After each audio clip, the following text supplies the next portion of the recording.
How to hack the world, using EasyHack. So, let's begin. Firstly, we will open the Termux. Secondly, we will update the Termux. Then we will install Git.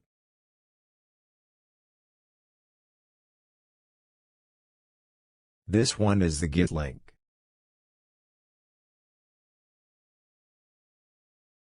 Command to enter an EasyHack.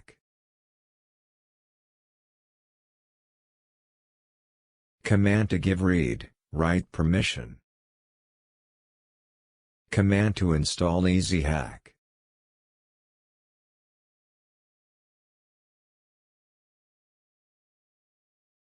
Command to launch EasyHack.